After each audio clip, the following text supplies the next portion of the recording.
Welcome back to Vijaya's Harivillu. ఈరోజు ఒక మంచి బ్యూటిఫుల్ ప్లేస్ చూపిస్తా. అమెరికా గర్వంగా ఇది మాది అని చెప్పుకునే ప్లేస్ అన్నమాట. అదేంటంటే ఒక డ్యామ్, వరల్డ్స్ టాలెస్ట్ డ్యామ్ అన్నమాట. పేరు హూవర్ డ్యామ్. నాకైతే ఆ డ్యామ్ మీద ఒక ప్లేస్లో నుంచుని కిందకి చూస్తే కళ్ళు తిరిగినట్టయినాయి. అంత లోతుగా ఉంది. ఎదురుగా చూడండి ఎన్ని రోడ్లు కనిపిస్తున్నాయో. గుర్తుంది కదా, లాస్ వేగాస్ ఎయిర్పోర్ట్లో దిగి అక్కడి నుంచి టాక్సీ తీసుకుని బయలుదేరాం. దారంతా ఇంతే బ్యూటిఫుల్గా ఉన్నాయి. సీనరీస్ మాత్రం చూడండి ఎంత బావుందో. ఇక్కడ కొండలన్నీ చాలా డిఫరెంట్గా ఉన్నాయి. అలాగని కొండలన్నీ ఒకేలా లేవు. ఒక్కొక్క కొండ ఒక్కొక్కలా ఉంది. కొన్ని కొండలేమో చూడటానికి మట్టి దిబ్బల్లా ఉన్నాయి. కొన్నేమో లేయర్స్గా ఉన్నాయి. ఇది చూడండి, కుప్పలు కుప్పలుగా ఎవరో పెట్టినట్లే ఉన్నాయన్నీ. కొన్ని కొండల్లో అయితే కనీసం 3-4 రంగులున్నాయి. ఇది చూడండి ఎలా ఉందో. ఈ డ్రైవ్ చూడండి, ఈ భూమి ఆకాశం అంతా నాదే అన్నట్టుంది కదా. ఏదో ఒక్కసారంటే ఇలా సీనరీస్ ఎంజాయ్ చేస్తాం కానీ, పాపం డ్యాంలో వర్క్ చేస్తున్న వాళ్ళు రోజు ఇదే దారిలో రావాలంటే ఎంత కష్టం. అంటే డ్రైగా ఉంటుంది కదా. ఎక్కడైనా చూద్దామంటే ఒక్క గడ్డి ముక్క కూడా లేదు. వచ్చేశాం. ఇదిగో బోర్డు, హూవర్ డ్యామ్ అని. ఇటు సైడ్ చూడండి, మొత్తం ఏదో చిన్న చిన్న రాళ్లతో ఫిల్ చేసినట్టు ఉంటుంది కానీ యాక్చువల్గా ఇక్కడ ల్యాండ్ అంతా ఇంతే. చూడడానికి మట్టిలా ఉంటుంది కానీ అంతా రాళ్లే. వచ్చేశాం. ఇదే పార్కింగు. అన్ని వ్యూసు వీడియోస్లో కవర్ చెయ్యాలని ఇదిగో పరుగులాంటి నడకతో వెళ్తున్నా. ఈ మాత్రం పరుగు పెట్టకపోతే ఉన్న టైంలో అన్ని వ్యూసు వీడియోస్లో కవర్ చేయలేను మరి. ఇలాంటి ప్లేసెస్లో నడవడమే కష్టం అనుకుంటే వీళ్ళెవరో వీల్ చైర్తో పాటొచ్చారు. ఇక్కడ హ్యాండిక్యాప్ వాళ్ళని మాత్రం భలే చూసుకుంటారు. చక్కగా ఓపిగ్గా అన్ని ప్లేసెస్కి తీసుకెళ్తారు. నేను చాలా చోట్ల చూశాను ఇలా వీల్ చైర్లతో.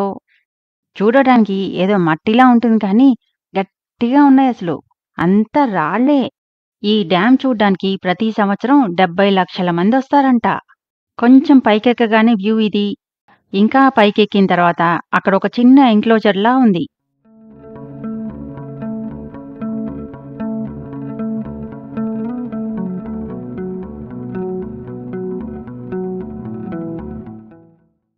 ఇక్కడంతా ఈ డ్యామ్ గురించి ఇన్ఫర్మేషను. ఇది రాళ్లు జారకుండా పెట్టారు. భలే ఉంది గదా. ఈ డ్యాము 1931లో కట్టారు. 5 ఇయర్స్ పట్టిందంట కంప్లీట్ చేయడానికి. ఇది కాంక్రీట్ ఆర్చ్ గ్రావిటీ డ్యామ్. ఆ రోజుల్లో ఇంత పెద్ద కాంక్రీట్ డ్యామ్స్ లేవు. అప్పట్లో ఇది వరల్డ్స్ టాలెస్ట్ డ్యామ్ అంట. అప్పట్లోనే ఈ డ్యామ్ చూడ్డానికి లక్షల మంది వచ్చేవాళ్ళంట. అప్పట్లో అయితే ఇప్పుడు మనం నడుస్తున్న బ్రిడ్జి లేదు. ఆ తర్వాత విజిటర్స్కి మంచి వ్యూస్ ఉండాలని ఈ చివరి నుంచి ఆ చివరి వరకు కట్టారు ఈ బ్రిడ్జిని. నా వెనకాల తల మీద ఉన్న బ్రిడ్జి, ఇప్పుడు మనం నడిచే బ్రిడ్జి ఒకటే. ఎంత బాగుంది కదా దూరం నుంచి. ఈ బ్రిడ్జికి ఒకవైపేమో కొండలు, హైవే, ఇంకోవైపేమో డ్యాము. ఇదే బ్రిడ్జి మీద ఓ హడావిడి క్లిక్కు. లెఫ్ట్ సైడ్ చూసి మాత్రం కళ్ళు చెదిరాయి. ఈ రోడ్డు స్లోప్ ఏంటో అస్సలు అర్థం కాలేదు. ఇల్యూజన్ పిక్చర్ ఏదో చూసినట్లు అనిపించింది. నాకే అలా ఉందేమో అనుకున్నాను కానీ అందరికీ అలాగే ఉంది. వీడియోలో మీకు తెలుస్తోందో లేదో కానీ ఒక్కసారి రోడ్డు స్లోప్ గమనించండి ఎలా ఉందో. ఇప్పుడైతే నేను జూమ్ చేసి తీస్తున్నాను. నాకైతే ఆ ఇల్యూజన్ ఎఫెక్ట్ నుంచి బయటపడి కళ్ళు అడ్జస్ట్ అయ్యి సరిగా కనిపించడానికైతే ఒక 5 మినిట్స్ పట్టింది. దూరం నుంచి తీయడం వల్ల డ్యామ్ హైట్ తెలియట్లేదు కానీ ఈ డ్యాము సుమారుగా 60 స్టోరీ బిల్డింగ్ హైట్ అన్నమాట. దీని హైట్ 726 ఫీట్ అంట. లెంత్ ఏమో 1244 ఫీటు. మనం ఇప్పుడు నడుస్తున్న బ్రిడ్జి మీద ఎర్త్స్ గ్రావిటీ కూడా పనిచేయదంటారు. అలాగని మనం గాల్లోకి ఎగిరిపోం గాని ఈ బ్రిడ్జి మీద నుంచి కిందకి వాటర్ పోస్తే వాటర్ కింద పడకుండా పైకి గాల్లోకి లేస్తాయి. యాక్చువల్గా బాటిల్ తీసుకొచ్చి చూపించుదాం అనుకున్నాను లైవ్ ఎక్స్పెరిమెంట్. కానీ మర్చిపోయాను, బాటిల్ కార్లోనే ఉండిపోయి. మళ్ళీ అంత దూరం వెళ్ళాలంటే అమ్మో చాలా మెట్లు, అంత టైం కూడా లేదు. వాటర్ కలర్ గమనించారా, ఆల్మోస్ట్ నల్లగా ఉన్నాయి. ఇక్కడి నుంచి మళ్ళీ వేరే టూరిజం స్పాట్కి వెళ్ళిపోవాలి. అది క్లోజ్ చేసే లోపల వెళ్ళిపోవాలన్నమాట. ఇంతకీ వాటర్ అలా గాల్లోకి లేవడానికి రీజన్ ఏంటంటే డ్యామ్ షేపు బోలాగా కట్టారంట. అలా వంపుగా ఉండటం వల్ల అక్కడి నుంచి వచ్చే గాలి ప్రెషర్కి నీళ్లు పైకి లేస్తాయంట. ఈ డ్యాము వరల్డ్స్ హైయెస్ట్ డ్యామ్గా కొన్నాళ్లు రాజ్యం వెళ్ళింది కానీ ఇప్పుడైతే యుఎస్లో సెకండ్, వరల్డ్లో అయితే 18th హైయెస్ట్ డ్యాము. ఆ బిల్డింగ్స్ పక్కన చూడండి టన్నెల్స్ ఉన్నాయి. ఎలా ఉంటుందో లోపల గాలి వెలుతురు లేకుండా. కష్టమే. ఇది కట్టేటప్పుడు ఎన్ని కష్టాలు పడ్డారో వర్కర్స్ కదా. 21,000 మంది పనిచేస్తే దానిలో 96 మంది చనిపోయారంట కూడా. ఈ విషయంలో ఈ డ్యామ్‌కి కొన్ని కాంట్రోవర్సీస్ కూడా ఉన్నాయి. ఈ టవర్స్ గమనించారా? అసలు పడిపోతున్నాయి అనిపిస్తుంది వీటిని చూస్తుంటే. ఇక్కడ టవర్ చూడండి. అయ్యయ్యో! వంగిపోయిందేమో అనిపిస్తుంది. కానీ కట్టడం అన్నీ ఇలాగే కట్టారు. కొండకి పర్పెండిక్యులర్‌గా కట్టారు. ఇదిగో ఇది ఇంకోటి. భలే విచిత్రంగా ఉన్నాయి గదా అన్నీ!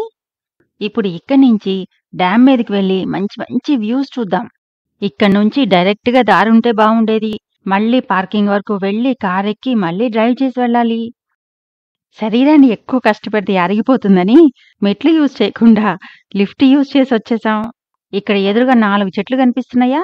ఇదే ఇక్కడున్న పెద్ద గార్డెను. అబ్బో! ఎంత కష్టమో ఇంత పెద్ద గార్డెన్ మెయింటైన్ చేయాలంటే కదా!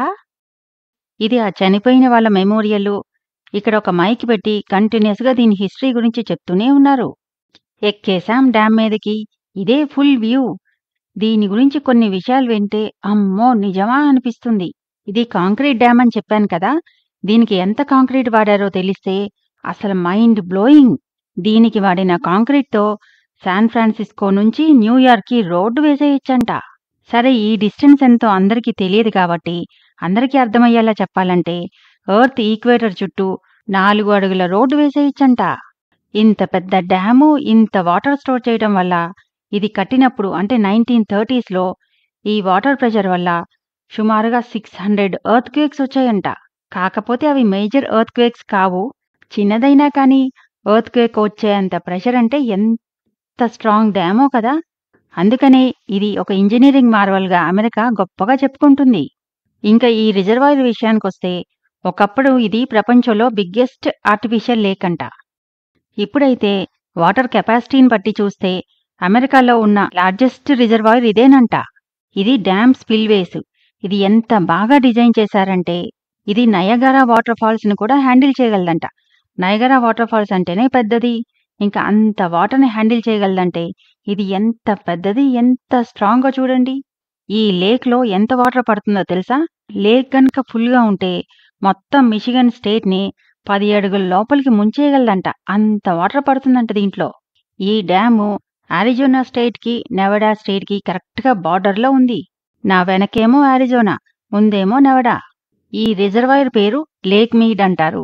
ఈ రివర్ ఏమో కొలరాడో రివరు. ఇక్కడ ఎక్కువసేపు ఉండకుండా గబగబా బయలుదేరాం. ఎందుకంటే సన్సెట్ లోపల ఒక ప్లేస్‌కి వెళ్ళాలి. ఇలాంటి బ్యూటిఫుల్ డ్రైవ్‌ని ఎంజాయ్ చేస్తూ కాలంతో పరుగులు పెట్టామంటే నమ్మండి. మరి ఇంత దూరం వచ్చినప్పుడు అలాంటి మంచి స్పాట్ టైంకి వెళ్ళిపోవాలి కదా! ఇంతకీ ఏంటా స్పాటు అంటారా? చెప్పను, చూపిస్తా.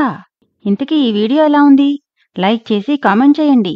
నాకైతే ఇక్కడ సీనరీస్ చాలా బాగా నచ్చాయి. మీ కామెంట్స్ కోసం ఎదురు చూస్తూ ఉంటా. మళ్ళీ ఇంకో మంచి వీడియోతో కలుద్దాం.